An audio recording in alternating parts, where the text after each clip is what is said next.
Today I am going to teach you how respiratory energy is obtained and used in the body. Activities like eating, sleeping, digestion, thinking, running, and many more needs energy.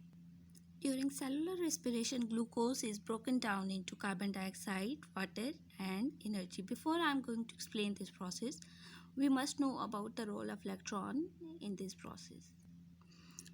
Electrons come originally from glucose and sent to the electron transport chain by electron carriers NAD plus and FAD, which become NADH and FADH when they gain electrons.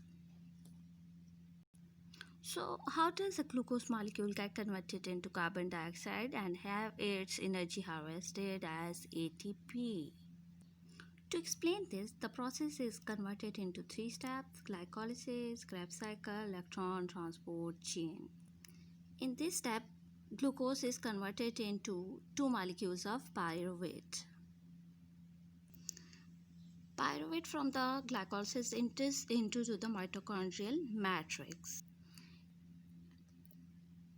In mitochondrial matrix, the pyruvates are oxidized and convert into acetyl coenzyme A, and in the result of this, carbon dioxide molecule is released and two NADH molecules are produced, and this process is also known as pyruvate oxidation.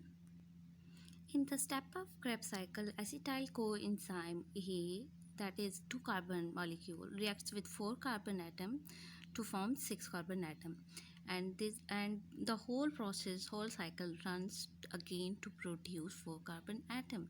So this is known as a cycle. And in the result of Krebs cycle, if you can see easily in this diagram that the 6 NADH molecules and 2 FADH2 molecules are produced.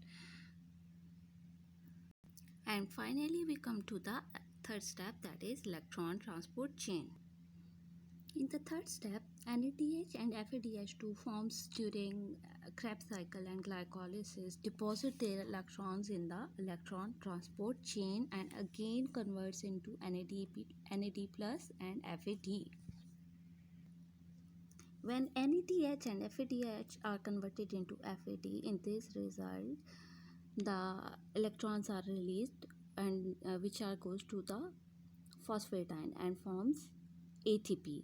These ATPs are stored in the body, and oxygen molecule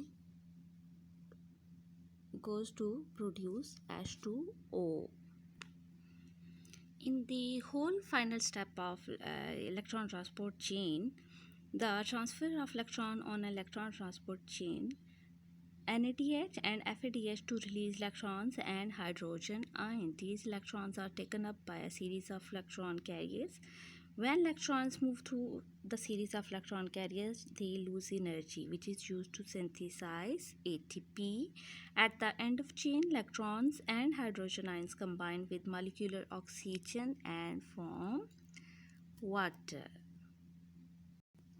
In the last, we come to know that how many ATP molecules are produced in the whole process. In the glycolysis, 6 ATPs are produced. In pyruvate oxidation, 6 ATPs. Krebs cycle, 22 ATPs. Electron transport chain, 2 ATP.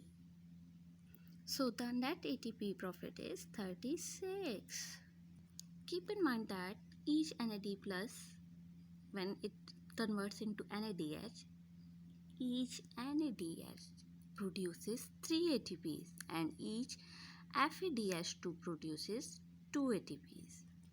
Okay everyone, now I am going to draw the lecture to a close. Glycolysis takes place with oxygen, but it can also take place without oxygen in a process called fermentation, which is also known as anaerobic respiration.